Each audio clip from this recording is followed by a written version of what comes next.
Mein Name ist Ingrid. Ich bin Deutschlehrerin. Ich liebe meinen Beruf und kümmere mich sehr um meine Schülerinnen und Schüler. Jeden Tag komme ich in den Unterricht und hoffe, dass sie sich beim Sprechen auf Deutsch sicherer fühlen. Aber es gibt ein Problem. Meine Schülerinnen und Schüler sprechen kein Deutsch. Sie lesen, sie schreiben, sie lernen Grammatik. Sie lernen lange Vokabellisten auswendig, aber wenn sie sprechen sollen, hören sie auf. Ihre Gesichter werden nervös, ihre Stimmen werden leise. Ein Schüler beginnt einen Satz auf Deutsch, aber nach ein paar Wörtern wechselt er ins Spanische. Eine andere Schülerin versteht meine Frage, kann aber nicht antworten. Sie schaut nur nach unten und sagt: Lehrerin, ich weiß nicht wie. Diesen Satz höre ich viel zu oft. Sie lernen so viel, aber sie benutzen die Sprache nicht. Und das macht mich frustriert. Eines Nachmittags saß ich mit einer Tasse Kaffee im Lehrerzimmer. Mein Kollege Herr Luis saß neben mir. Er sah müde aus. »Was ist los?« fragte ich. Er seufzte. »Meine Schülerinnen und Schüler sprechen nicht«, sagte er. »Sie lernen nur Wörter auswendig.« Ich nickte. »Bei mir ist es genauso«, sagte ich. Einen Moment lang schwiegen wir. Dann sagte ich: »Vielleicht müssen wir unsere Art zu unterrichten ändern.« Luis lachte leise. »Etwas ändern?«, sagte er. »Ingrid, der Direktor wird das niemals erlauben.« Ich wusste, dass er recht hatte. Unsere Schule hatte strenge Regeln. Wir mussten dem Lehrbuch folgen. Die Schülerinnen und Schüler mussten Grammatikübungen machen. Sie mussten Vokabeln abschreiben. Sie mussten jede Lektion beenden. Aber tief in meinem Inneren fühlte ich mich unzufrieden. Denn das Lehrbuch allein war nicht genug. In dieser Nacht konnte ich nicht schlafen. Ich lag im Bett und dachte an meine Schülerinnen und Schüler. Warum konnten sie Grammatik erklären, aber keinen Kaffee auf Deutsch bestellen? Warum konnten sie einen Dialog lesen, aber nicht in einer echten Situation sprechen? Warum kannten sie so viele Wörter, hatten aber Angst, sie zu benutzen? Ich setzte mich im Bett auf. Ich wusste, dass ich etwas Neues ausprobieren musste. Am nächsten Morgen ging ich mit einem Plan in mein Klassenzimmer. Meine Schülerinnen und Schüler öffneten ihre Bücher, aber ich hob die Hand. »Heute«, sagte ich, »keine Bücher.« Sie sahen mich überrascht an. »Keine Bücher?«, fragte Maria. Maria war das ruhigste Mädchen in der Klasse. Sie sprach fast nie. Ich lächelte. »Heute keine Bücher, heute sprechen wir.« Ich drehte mich zur Tafel und schrieb: »Am Flughafen.« Die Schülerinnen und Schüler sahen sich gegenseitig an.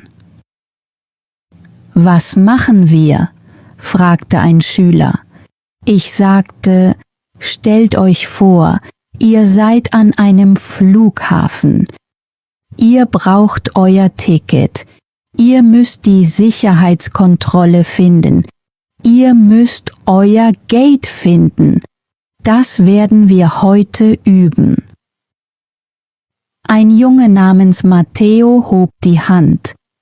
Aber Lehrerin, sagte er, wir kennen die Wörter nicht. Das ist in Ordnung, sagte ich. Wir lernen sie gemeinsam. Ich schrieb einen Satz an die Tafel. Entschuldigung, wo ist mein Gate? Sprecht mir nach, sagte ich. Die Klasse wiederholte leise, Entschuldigung, wo ist mein Gate? Ihre Stimmen waren zuerst sehr leise, also lächelte ich und sagte, noch einmal. Sie wiederholten den Satz. Diesmal waren sie lauter. Dann schrieb ich einen weiteren Satz. Ich brauche bitte mein Ticket. Sie wiederholten ihn, dann noch einen. Wo ist die Sicherheitskontrolle? Sie wiederholten ihn wieder. Zum ersten Mal seit vielen Tagen lasen meine Schülerinnen und Schüler nicht nur Deutsch. Sie sprachen Deutsch. Ich war begeistert. Ich hatte wieder Hoffnung. Plötzlich öffnete sich die Tür des Klassenzimmers. Ich erstarrte. Der Direktor stand in der Tür. Er hatte die Arme verschränkt. Sein Gesicht war ernst. Die Schülerinnen und Schüler wurden sofort still. Er schaute auf die Tafel, dann sah er mich an. Ingrid, sagte er, was machen Sie da? Mein Herz begann schneller zu schlagen. Ich versuchte, ruhig zu bleiben. Ich unterrichte Deutsch, sagte ich. Er schaute noch einmal auf die Tafel. Das steht nicht im Lehrbuch. Ich schluckte. Nein, sagte ich, aber die Schülerinnen und Schüler müssen sprechen. Sie kennen viele Wörter, aber sie können sie nicht benutzen. Sie brauchen echte Situationen. Der Direktor schüttelte den Kopf. Die Schule hat Regeln, sagte er. Folgen Sie dem Lehrbuch, machen Sie die Übungen. Im Raum wurde es ganz still. Dann sprach eine leise Stimme. Aber uns gefällt das, Herr Direktor. Es war Maria, das schüchternste Mädchen der Klasse, sprach. Sie sah den Direktor mit nervösen, aber mutigen Augen an. Der Direktor schaute sie an und dann wieder zu mir. Er seufzte. Ingrid, sagte er, kommen Sie nach dem Unterricht in mein Büro. Dann ging er hinaus. Die Tür schloss sich. Ein paar Sekunden lang bewegte sich niemand. Dann flüsterte Matteo, Lehrerin, bekommen Sie jetzt Ärger? Ich zwang mich zu einem kleinen Lächeln. Nein, sagte ich, keine Sorge, wir machen weiter. Die Schülerinnen und Schüler sahen sich an. Dann lächelten sie langsam ebenfalls. Wir setzten den Unterricht fort. Entschuldigung, wo ist mein Gate? Ihr Flug geht von Gate 12. Wo ist die Sicherheitskontrolle? Die Sicherheitskontrolle ist dort drüben. Ihre Stimmen wurden immer sicherer. Sie machten Fehler, aber sie hörten nicht auf. Und genau das war wichtig. Als die Schulglocke läutete, war der Unterricht zu Ende. Ich packte meine Sachen zusammen und ging zum Büro des Direktors. Meine Hände waren kalt. Drinnen saß der Direktor hinter seinem Schreibtisch. Setzen Sie sich, sagte er. Ich setzte mich. Er sah mich aufmerksam an. Ingrid, sagte er, ich verstehe Ihre Leidenschaft, Aber diese Schule hat Regeln. Wir benutzen Lehrbücher. Wir folgen dem Lehrplan. Ich nickte, aber innerlich wollte ich widersprechen. Mit den Lehrbüchern lernen Sie nicht zu sprechen, sagte ich. Er seufzte. Das ist nicht Ihre Entscheidung. Sie müssen so unterrichten, wie wir es Ihnen vorgeben. Ich sah ihn an. Mein Herz schlug schnell. Das kann ich nicht, sagte ich. Er runzelte die Stirn. Wie bitte? Ich holte tief Luft. Ich kann nicht länger auf diese Weise unterrichten. Es funktioniert nicht. Meine Schülerinnen und Schüler haben heute mehr gelernt als in den letzten Wochen. Sie haben Deutsch gesprochen. Sie hatten keine Angst. Der Direktor sah mich lange an. Dann lehnte er sich in seinem Stuhl zurück. Sie gehen ein großes Risiko ein, Ingrid. Ich weiß, sagte ich. Er trommelte mit den Fingern auf den Schreibtisch. Wenn Sie so weitermachen, könnte das Konsequenzen haben. Ich hielt den Atem an. Welche Konsequenzen? Er antwortete nicht. Stattdessen stand er auf. Gehen Sie nach Hause, Ingrid, sagte er. Denken Sie sorgfältig darüber nach, was Sie tun. Ich stand ebenfalls auf. Meine Beine fühlten sich schwach an, aber mein Herz fühlte sich stark an. Ich ging zur Tür. Bevor ich hinausging, drehte ich mich noch einmal um und sagte, ich kenne meine Antwort bereits. Der Direktor sagte nichts. Ich verließ sein Büro. Mein Herz raste. Mein Kopf war voller Fragen. Aber eines war klar. Ich konnte nicht mehr zu der alten Unterrichtsweise zurückkehren. Nicht nachdem ich meine Schülerinnen und Schüler Deutsch hatte sprechen hören. Am nächsten Morgen ging ich mit zitternden Händen in mein Klassenzimmer. Ich war nervös. Was, wenn der Direktor wieder zusah? Was, wenn er wütend wurde? Was, wenn ich meinen Job verlor?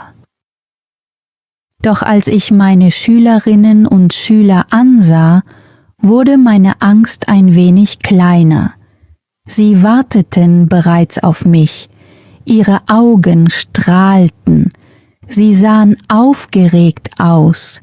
Maria lächelte und fragte, »Lehrerin, üben wir heute wieder?« Ich schaute zur Tür, kein Direktor, niemand stand dort. Ich holte tief Luft. »Ja«, sagte ich, »heute üben wir wieder.« Die Schülerinnen und Schüler lächelten. Ich ging zur Tafel und schrieb, »Im Hotel.« Die Schülerinnen und Schüler begannen aufgeregt zu flüstern. Ich wandte mich an Matteo. »Matteo, du bist ein Tourist. Du kommst in einem Hotel an. Du brauchst ein Zimmer.« Matteo stand langsam auf. Er wirkte nervös. Hallo?«, sagte er. »Ich brauche ein Zimmer.« Ich nickte. »Gut, jetzt machen wir Shadowing.« Ich sprach den Satz langsam und deutlich. »Hallo, ich brauche ein Zimmer.« Matteo hörte aufmerksam zu. Dann sprach er den Satz nach. »Hallo, ich brauche ein Zimmer.« Seine Stimme klang jetzt kräftiger. Ich lächelte. »Sehr gut, noch einmal. Sag es selbstbewusst.« Matteo richtete sich auf. »Hallo, ich brauche ein Zimmer.« Die Klasse klatschte. Matteo lächelte und ich freute mich. Sie lernten, sie sprachen. Als nächstes spielte ich einen kurzen Hördialog ab. Es war ein einfaches Gespräch beim Einchecken in einem Hotel. Die Schülerinnen und Schüler hörten aufmerksam zu. Ich stoppte die Aufnahme und fragte, was hat die Rezeptionistin gesagt? Maria hob die Hand. Sie hat gesagt, haben Sie eine Reservierung? Ja, sagte ich. Sehr gut. Dann gab ich den Schülerinnen und Schülern einen kurzen Dialog. 2 von ihnen standen auf und lasen ihn laut vor. Anfangs waren ihre Stimmen leise, doch Satz für Satz wurden sie selbstbewusster. Dann zeigte ich auf die Tür.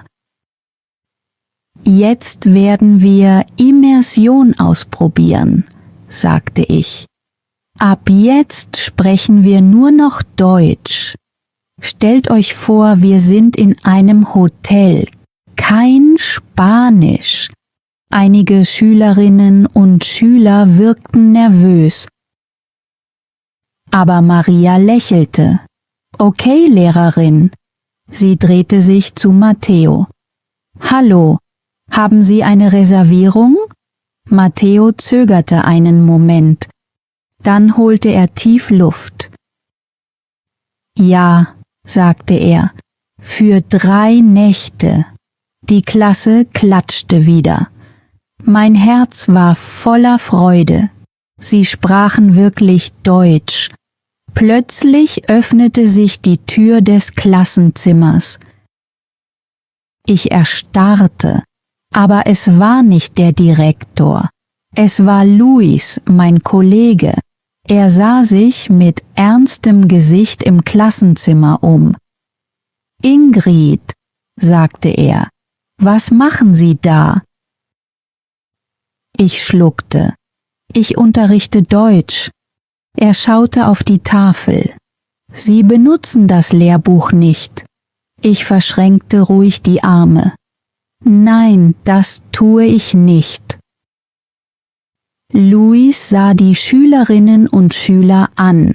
Sie beobachteten uns alle. Er schüttelte den Kopf. Sie sind mutig, Ingrid, aber das ist gefährlich. Ich senkte die Stimme. Sie lernen, Luis. Schau sie dir an. Sie wollen sprechen. Sie haben keine Angst mehr wie früher. Luis blickte noch einmal durch den Klassenraum. Er sah Matteo lächeln. Er sah Maria aufrecht sitzen. Er sah die Schülerinnen und Schüler, die gespannt auf den nächsten Satz warteten. Einen Moment lang sagte er nichts. Dann überraschte er mich.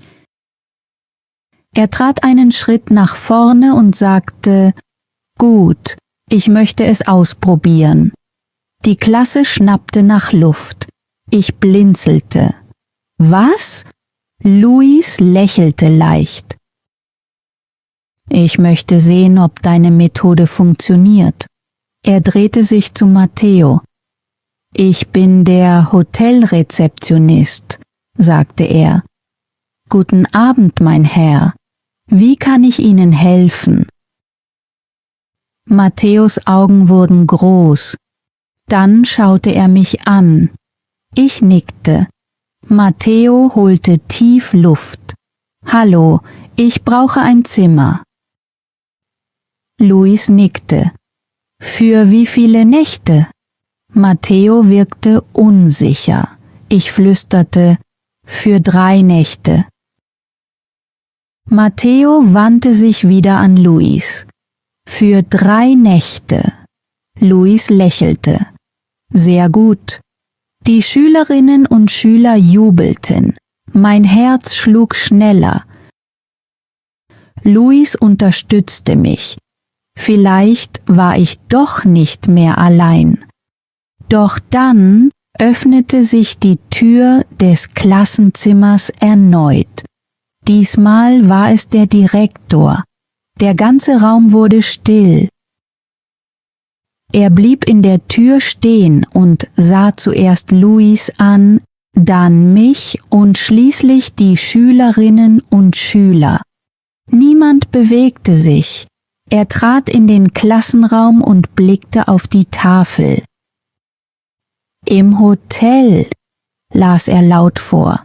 Dann sah er die Klasse an. Was ist das? Dann hob Maria, das schüchternste Mädchen der Klasse, langsam ihre Hand. Sie stand auf. Ihre Stimme war leise, aber deutlich. Das ist Deutsch, Herr Direktor. Der Raum schien wie eingefroren. Der Gesichtsausdruck des Direktors veränderte sich nicht. Er sah mich an. Ingrid, kommen Sie jetzt sofort in mein Büro. Mir wurde flau im Magen. Langsam packte ich meine Sachen zusammen. Als ich zur Tür ging, berührte Maria sanft meinen Arm. Lehrerin, flüsterte sie, ich möchte so lernen.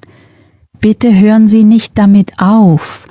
Ich lächelte sie an, aber innerlich hatte ich Angst. Ich folgte dem Direktor in sein Büro. Mein Herz schlug schnell. Er setzte sich hinter seinen Schreibtisch und trommelte mit den Fingern auf die Tischplatte. Ingrid, sagte er, ich habe Ihnen gesagt, dass Sie dem Lehrbuch folgen sollen. Seine Stimme war ruhig, aber ich spürte die Spannung. Ich holte tief Luft. Herr Direktor, das Lehrbuch reicht nicht aus. Die Schülerinnen und Schüler müssen Deutsch sprechen. Sie brauchen echte Situationen. Er lehnte sich zurück. Und Sie glauben, dass Ihre Methode besser ist? Ich zögerte. Dann nickte ich. Ja. Der Direktor seufzte. Wissen Sie, wie viele Lehrkräfte schon versucht haben, diese Schule zu verändern? Ich sagte nichts. Und wissen Sie, was mit ihnen passiert ist? Ich schüttelte den Kopf. Er sah mich direkt an. Sie arbeiten nicht mehr hier. Ein kaltes Gefühl breitete sich in meiner Brust aus. Wollte er mir sagen, dass ich meinen Job verlieren würde? Bevor ich etwas sagen konnte, klopfte jemand an die Tür. Der Direktor runzelte die Stirn. Herein. Die Tür öffnete sich. Es war Luis. Er wirkte ernst. Herr Direktor, sagte er, ich muss etwas sagen. Der Direktor hob eine Augenbraue. Luis, das ist ein vertrauliches Gespräch. Ich weiß, sagte Luis, aber ich war heute in Ingrids Unterricht und ich habe etwas Wichtiges gesehen. Er sah mich an und dann wieder den Direktor. Die Schülerinnen und Schüler haben Deutsch gesprochen, nicht nur gelesen, nicht nur Wörter auswendig gelernt. Sie haben wirklich gesprochen. Sie waren selbstbewusst. Ich habe sie noch nie so erlebt. Der Direktor betrachtete ihn aufmerksam. Jetzt gehören also auch Sie dazu? Luis nickte. Ja. Einen Moment lang sagte niemand etwas. Dann stand der Direktor auf und ging zum Fenster. Er verschränkte die Hände hinter dem Rücken. Diese Schule unterrichtet seit vielen Jahren nach derselben Methode, sagte er langsam. Wir haben unsere Regeln aus gutem Grund. Dann drehte er sich um. Aber ich kann gute Ergebnisse nicht ignorieren. Mir stockte der Atem. Was meinen Sie damit? Fragte ich. Er ging zurück zu seinem Schreibtisch. Ich werde noch eine Unterrichtsstunde beobachten, sagte er. Wenn ich echte Fortschritte sehe, werde ich über Ihre Methode nachdenken. Dann wurde sein Blick wieder ernst. Aber wenn ich keine Fortschritte sehe, kehren Sie zum Lehrbuch zurück. Meine Hände zitterten, das war meine Chance. Aber es war auch meine Prüfung. Am nächsten Morgen stand ich mit kalten Händen vor meiner Klasse. Mein Herz schlug sehr schnell. Das war die Prüfung. Der Direktor beobachtete mich. Wenn ich heute scheiterte, würde ich meine Chance verlieren. Ich blickte zur Tür. Der Direktor stand dort mit verschränkten Armen. Luis stand neben ihm. Die Schülerinnen und Schüler saßen ruhig auf ihren Plätzen und sahen mich an. Sie wussten, dass diese Unterrichtsstunde wichtig war. Ich zwang mich zu einem Lächeln. »Guten Morgen, Klasse.« »Guten Morgen, Lehrerin«, antworteten sie. Ihre Stimmen waren lauter als sonst. Ich holte tief Luft und ging zur Tafel. Dann schrieb ich: »Im Restaurant.« Die Schülerinnen und Schüler flüsterten leise. Sie wirkten aufgeregt. Ich drehte mich zu ihnen um und sagte: »Heute seid ihr in einem Restaurant. Ihr werdet Essen bestellen. Ihr werdet nach der Speisekarte fragen. Ihr werdet nach der Rechnung fragen. Und das Wichtigste ist, ihr werdet Deutsch sprechen.« Matteo hob die Hand. »Lehrerin, was ist, wenn wir Fehler machen?« Ich lächelte ihn an. »Fehler sind gut«, sagte ich. »Fehler bedeuten, dass ihr es versucht.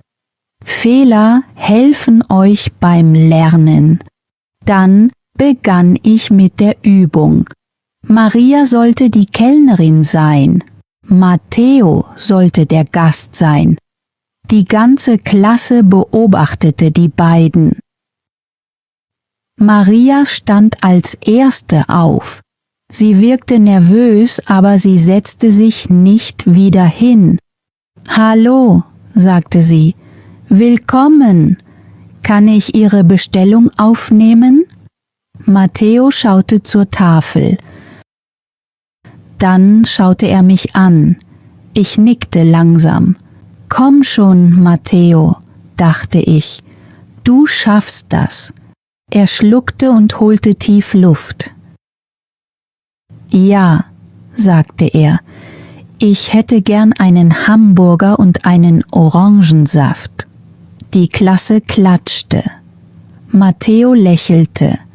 Dann hörte ich ein leises Geräusch an der Tür. Ich blickte hinüber. Der Direktor lächelte. Es war nur ein kleines Lächeln, aber ich sah es. Dann geschah etwas völlig Unerwartetes. Der Direktor trat einen Schritt nach vorne. Der ganze Raum wurde still. Er sah Maria an, zog einen Stuhl heran und setzte sich. Dann räusperte er sich. »Entschuldigung, Frau Kellnerin«, sagte er, »kann ich bitte die Speisekarte sehen?« Die Schülerinnen und Schüler starrten ihn mit großen Augen an. War das wirklich passiert? Machte der Direktor tatsächlich bei unserem Unterricht mit? Maria erstarrte einen Moment lang. Sie warf mir einen kurzen Blick zu. Ich nickte. Sie holte tief Luft. Ja, natürlich, sagte sie. Hier ist die Speisekarte. Der Direktor tat so, als würde er sie lesen. Was empfehlen Sie? Fragte er. Maria schaute zur Tafel. Sie suchte nach den richtigen Wörtern. Für einen Augenblick dachte ich, sie würde aufgeben. Doch dann lächelte sie. Die Pizza ist sehr lecker, sagte sie. Die Schülerinnen und Schüler staunten leise. Maria sprach Deutsch mit dem Direktor. Der Direktor nickte. Gut, sagte er. Dann nehme ich die Pizza und eine Limonade. Maria tat so, als würde sie die Bestellung aufschreiben. Eine Pizza und eine Limonade, sagte sie. Möchten Sie noch etwas? Der Direktor schüttelte den Kopf. Nein, das ist alles. Vielen Dank. Die Schülerinnen und Schüler flüsterten aufgeregt miteinander. Ich blieb wie angewurzelt stehen. Ich verstand nicht, was gerade geschah. Dann stand der Direktor auf und sah mich an. Ingrid, sagte er, kommen Sie bitte in mein Büro. Mein Herz blieb fast stehen. Ich nickte. Als ich das Klassenzimmer verließ, spürte ich die Blicke aller Schülerinnen und Schüler auf mir. Luis nickte mir leicht zu, aber trotzdem war ich nervös. War das etwas Gutes oder etwas Schlechtes? Ich folgte dem Direktor den Flur entlang. Mein Kopf war voller Fragen. Als wir sein Büro betraten, schloss er die Tür. Dann drehte er sich zu mir um und lächelte. Ingrid, sagte er, wir müssen miteinander sprechen. Aber worüber? Ich stand dort mit zitternden Händen. War das das Ende? Würde er mich entlassen? Er setzte sich hinter seinen Schreibtisch und sah mich an. Wissen Sie, wie lange ich schon an dieser Schule arbeite? Fragte er. Ich schüttelte den Kopf. Seit 25 Jahren, sagte er. Er seufzte. Seit 25 Jahren verwenden wir dieselbe Methode. Lehrbücher, Grammatikübungen, Vokabellisten. Er machte eine kurze Pause. Und seit 25 Jahren verlassen viele Schülerinnen und Schüler diese Schule, ohne Deutsch sprechen zu können. Mein Herz machte einen Sprung. Herr Direktor, begann ich. Er sah mir direkt in die Augen. Heute habe ich etwas anderes gesehen, sagte er. Ich habe Schülerinnen und Schüler gesehen, die gesprochen haben. Ich habe Selbstvertrauen gesehen. Ich habe echtes Lernen gesehen. Ich hielt den Atem an. Was wollte er damit sagen? Der Direktor lehnte sich in seinem Stuhl zurück. Ingrid, ich bin kein Mann, den man leicht überzeugen kann, aber heute haben Sie mich überzeugt. Ich blinzelte. Wirklich? Er nickte. Ja, Ihre Methode funktioniert. Die Schülerinnen und Schüler waren aktiv. Sie haben nachgedacht. Sie haben die Sprache benutzt und nicht nur auswendig gelernt. Eine Welle der Erleichterung durchströmte mich. Für einen Moment konnte ich kaum sprechen. Dann wurde sein Gesicht wieder ernst. Aber, sagte er und hob einen Finger, Das bedeutet nicht, dass Sie tun können, was Sie wollen. Ihr Unterricht braucht Struktur. Sie brauchen einen klaren Plan. Ich nickte schnell. Natürlich, Herr Direktor. Ich werde jede Unterrichtsstunde sorgfältig vorbereiten. Ich werde Wortschatz, Grammatik, Hörverstehen, Leseverstehen und Sprechen einbauen. Einen Moment lang schwieg er, dann nickte er.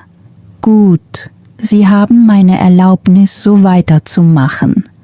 Ich hatte das Gefühl, endlich wieder frei atmen zu können. Vielen Dank, Herr Direktor, vielen, vielen Dank. Er machte eine kleine Handbewegung. Bedanken Sie sich noch nicht. Das ist ein Experiment. Wenn sich die Schülerinnen und Schüler verbessern, werden wir darüber sprechen, diese Methode auch in anderen Klassen einzusetzen. Wenn sie sich nicht verbessern, kehren wir zum Lehrbuch zurück. Ich lächelte. Sie werden sich verbessern, Herr Direktor. Das verspreche ich Ihnen. Er sah mich einen Moment lang an. Dann sagte er: Gehen Sie zurück in den Unterricht, Ingrid. Machen Sie Ihre Arbeit. Ich verließ sein Büro. Diesmal raste mein Herz nicht vor Angst, sondern vor Freude. Auf dem Flur wartete Luis. Er hob eine Augenbraue. Und? Ich lächelte. Wir haben es geschafft. Seine Augen wurden groß. Wirklich, wirklich. Er lachte leise und schüttelte den Kopf. Ich kann es kaum glauben. Ich öffnete die Tür zum Klassenzimmer. Die Schülerinnen und Schüler standen sofort auf. Lehrerin, was ist passiert? Fragte Maria. Ich lachte. Wir haben gewonnen. Die Klasse jubelte. Maria klatschte in die Hände. Matteo riss die Faust in die Luft. Ich ging zur Tafel und schrieb 2 große Wörter. Lasst uns sprechen. Dann drehte ich mich zu ihnen um. Also gut, Klasse. Heute gehen wir zum Flughafen. Sie lachten. Sie waren aufgeregt. Sie waren bereit. Und zum ersten Mal wusste ich, dass sie wirklich Deutsch lernten. Nach dem Unterricht saß ich allein an meinem Schreibtisch und holte tief Luft. Heute war ein Sieg, aber es war nicht nur mein Sieg. Es war ihr Sieg. Ich dachte an Maria, das schüchterne Mädchen, das früher fast nie sprach, heute aber auf Deutsch Essen bestellt hatte. Ich dachte an Matteo, der früher sagte, ich weiß nicht wie, jetzt aber selbstbewusst Deutsch sprach. Ich dachte an Luis, der zuerst an mir gezweifelt hatte, später aber an meiner Seite stand. Und ich dachte an mich selbst. Ich hatte Angst gehabt. Ich war kurz davor aufzugeben. Ich war kurz davor gewesen, einfach den Regeln zu folgen, obwohl ich wusste, dass diese Regeln meinen Schülerinnen und Schülern nicht wirklich halfen. Aber Lernen hat nichts mit Angst zu tun. Lernen besteht nicht nur aus Regeln. Lernen bedeutet, die Sprache zu benutzen, Fehler zu machen, es noch einmal zu versuchen und Schritt für Schritt mutiger zu werden. Ich lächelte und blickte mich im leeren Klassenzimmer um. Unterrichten bedeutet nicht nur mit Büchern zu arbeiten. Unterrichten bedeutet, Türen zu öffnen. Heute habe ich für meine Schülerinnen und Schüler eine Tür geöffnet. Und jetzt waren sie bereit, hindurchzugehen. Vielen Dank, dass du dir die ganze Geschichte angesehen hast. Wenn du bis zum Ende dabei geblieben bist, freue ich mich wirklich sehr darüber. Ingrids Geschichte zeigt uns etwas Wichtiges. Eine Sprache lernt man nicht nur mit Büchern, Grammatik und dem Auswendiglernen von Wörtern.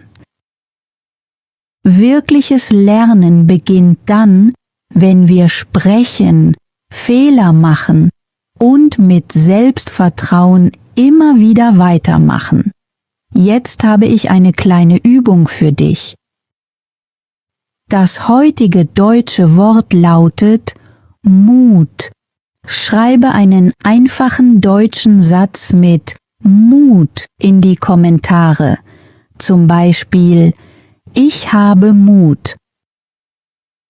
Oder Mut hilft mir, Deutsch zu sprechen. Schreib außerdem in die Kommentare: Glaubst du, dass Sprechen der beste Weg ist, eine Sprache zu lernen? Ja oder nein? Wenn dir diese Geschichte geholfen hat, dein Hörverstehen im Deutschen zu verbessern, dann abonniere German Tales für weitere einfache deutsche Geschichten.